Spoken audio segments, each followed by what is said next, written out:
बिस्मिल्लाहिर्रहमानिर्रहीम। अस्सलाम वालेकुम नाजरीन।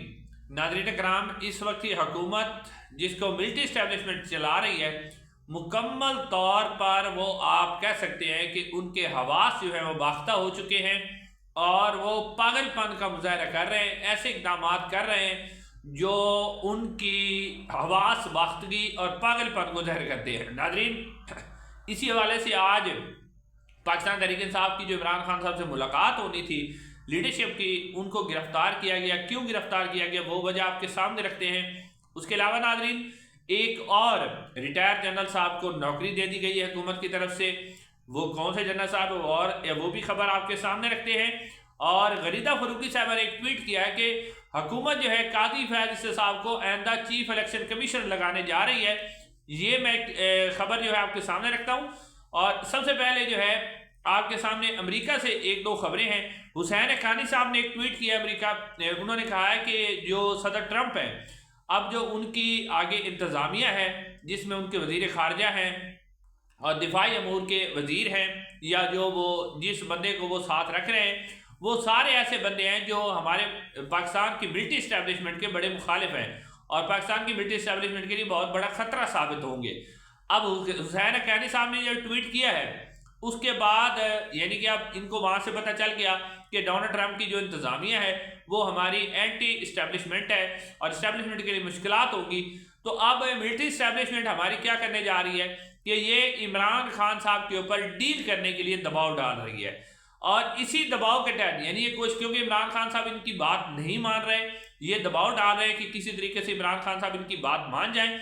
इसी हवाले से इन्होंने आज अडियाला जेल के अंदर जो इमरान खान साहब से मुलाकात होनी थी, जिसमें अपोजिशन लीडर उमर अयूब साहब, सेनेटर जो अपोजिशन लीडर हैं सेनेट के अंदर शबरी फराज साहब, पंजाब के अंदर मलिक अहमद बच्चड़ हैं जो कि पंजाब असम्बली में अपोजिशन लीडर हैं, उसके अलावा साहबजादा हामिद रजा, शेख वकास अकरम, ये सारे लोग जा रहे थे। तो अडियाला जेल के बाहर पहले तो उन्हें 1 घंटा जो है वो इंतज़ार करवाया गया। फिर उनके बार बार पूछने पर कि हमारी मुलाकात करवाई जाएगी कि इस्लामाबाद हाई कोर्ट की वाजे जो है डायरेक्शन थी, वाजे अहकाम थे कि जेल सुप्रिटेंडेंट जो है वो हर सूरत में इमरान खान साहब से इनकी मुलाकात करवाएंगे। तो वहाँ मुलाकात नहीं करवाई गई और 1.5 घंटे के बाद जो है दफ़ा 144 के तहत वो जो अडियाला जेल के साथ चौकी है उसकी पुलिस आई और उन्हें गिरफ्तार करके ले गई।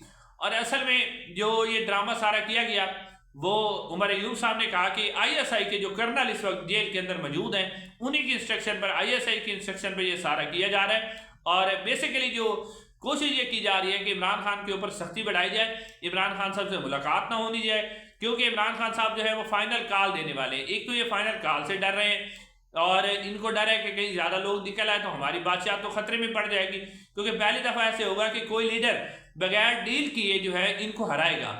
तो इनको हार नजर आ रही है। दूसरा, इनको अमेरिका से बड़ा प्रेशर है, अमेरिका में भी ये कोशिश कर रहे हैं कि किसी तरीके से वहां से उनको राजी किया जाए।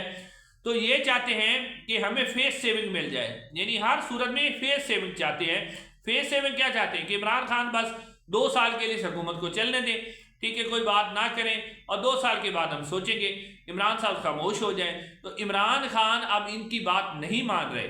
और फिर जिस तरह उमर अयूब साहब ने आज इनका नाम भी लिया कि आईएसआई के कहने पर किया जा रहा है, तो इमरान खान साहब इनकी बात नहीं मान रहे और अब इनको अमेरिका की तरफ से प्रेशर आ रहे थे, कोशिश कर रहे हैं कि किसी तरीके से इमरान खान को राजी किया जाए। असल में ये सारी सख्तियां इसलिए की जा रही हैं, नंबर 1, इमरान खान की जो फाइनल कॉल है उसके ऊपर लोगों के दरमियान कन्फ्यूजन है कि फाइनल कॉल इमरान खान ने दी है या क़यादत ने दी है, क्योंकि क़यादत के ऊपर लोगों का एतमाद नहीं है। और नंबर 2, इमरान खान को मजबूर किया जाए किसी डील के लिए आ जाए, क्योंकि ये अपनी फेस सेविंग चाहते हैं, इनके पास फेस सेविंग के लिए कोई ऐसी चीज नजर नहीं आ रही। इसके ऊपर जो है नौरीन खान है, उन्होंने बड़ी अहम बात की है। वो कहते हैं कि हम खड़े हैं और हम फौज का क्यों नाम ना लें, हम फौज का ही नाम लेंगे। ये सारा जुल्म जो हमारे ऊपर करवाया जा रहा है वो फौज के जरिए करवाया जा रहा है। और इन यानी जो चंद इमारतों को पड़ी है, इन लोग गरीब लोग को इन्होंने मिलिट्री, यानी इन्होंने क्या किया कि इनको इमारतों की बड़ी हुई है, यानी ये कह रहे हैं कि जी हमारी मिलिट्री जो 9 मई को हमारी इमारतें हुई हैं उनकी बड़ी हुई है, और जो लोग शहीद हुए हैं, जिन लोगों को मिलिट्री तहवील में रखा गया, उसके ऊपर क्यों माफ़ी नहीं मांग रहे। ये कहा नौरीन खान साहबा ने, उन्होंने वाज़ेह तौर पर जो है मिलिट्री इस्टेब्लिशमेंट का नाम लिया है। उसके अलावा नाज़रीन, इससे जो अगली खबर है वो ये है कि हुकूमत ने एक और, जो जिस तरह पहले नादरा में और मुख्तलिफ जगहों पर आपने देखा है कि टोटल जो कंट्रोल है वो मिलिट्री एस्टेब्लिशमेंट के हाजिर सर्विस अफसरान जो है जो रिटायर होते हैं उनको लगा लिया जाता है।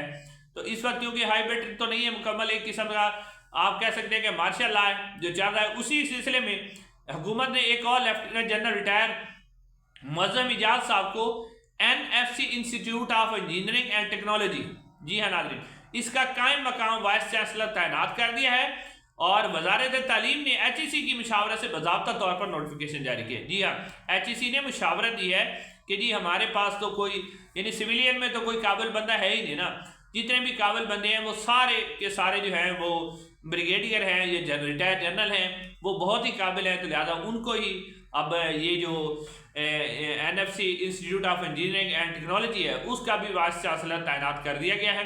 तो एक और बेरोजगार जो रिटायर्ड जनरल थे उन्हें नौकरी दे दी गई है। ये भी बड़ा अहम इकदाम है हुकूमत की तरफ से।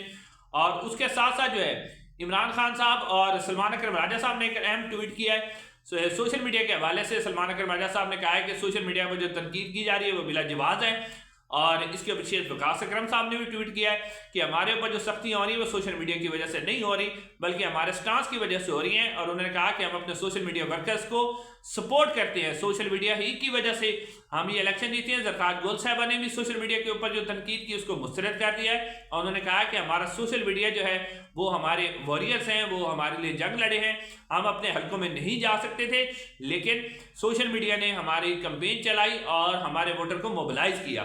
तो यानी ये जो शेर नरवा साहब और जो अभी अली बिन गंडापुर साहब ने सोशल मीडिया के ऊपर बयान दिया था कि ये घर बैठे हुए हैं, तो उसके ऊपर जो है फिर शदीद किस्म का रद्द-ए-अमल आया, जिसके PTI की जो लीडरशिप है वो डिफेंस में चली गई और उसने सोशल मीडिया को अप्रिशिएट किया कि सोशल मीडिया और वाकई पाकिस्तान तहरीक इंसाफ की जो पावर है वो सोशल मीडिया है।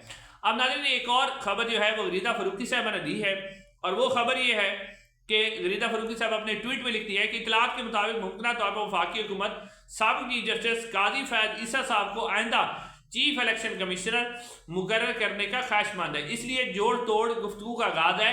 मौजूदा चीफ इलेक्शन कमिश्नर 2.5 माह बाद रिटायर हो जाएंगे और ये ज़हन नशीन कर लें कि चीफ इलेक्शन कमिश्नर जो है वो शहबाज शरीफ और अपोजिशन लीडर की मुशावरत यानी शहबाज शरीफ और उमर अयूब साहब की मुशावरत से होगा।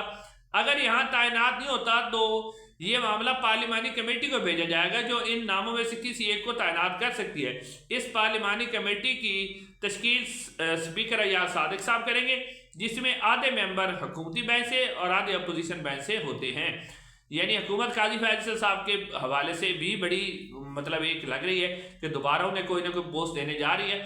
उसके अलावा नाज़रीन काजी फैसल साहब के हवाले से हुकूमत पाकिस्तान और जो बरतानिया में हाई कमीशन है उसने बरतानवी जो पुलिस है उसको भी एक दरख्वास्त दी थी कि जी काजी फैसल साहब के जो खिलाफ हुआ है इसके ऊपर कार्रवाई की जाए। तो बरतानवी पुलिस जो वहाँ की पुलिस है लंदन की, और उसने वादे तौर पे जवाब दे दिया कि इस किस्म का कोई वाक़या नहीं हुआ और ना ही कोई कानून की खिलाफ वर्जी हुई। यानी कहा जा रहा है ना, यहाँ तो कहा जा रहा था कि हम उनके शनाख्ती कार्ड और पासपोर्ट बुला कर देंगे, तो बरतानवी जो स्कॉटलैंड यार्ड है उसने कहा है कि बिल्कुल हमारे नोटिस में ये वाक़या और किसी किस्म की कानून और आइन की खिलाफ वर्जी नहीं हुई, लिहाजा इसके ऊपर किसी किस्म की कार्रवाई नहीं होगी। यानी काजी फैसल साहब और हुकूमत जो चाह रही थी कि वहाँ जो ओवरसीज़ पाकिस्तानी है उनके खिलाफ कार्रवाई हो, तो वो भी अब वहाँ से स्कॉटलैंड यार्ड ने इसके ऊपर इनकार कर दिया। इंशाल्लाह अगली वीडियो में मुलाकात होगी। अस्सलाम वालेकुम।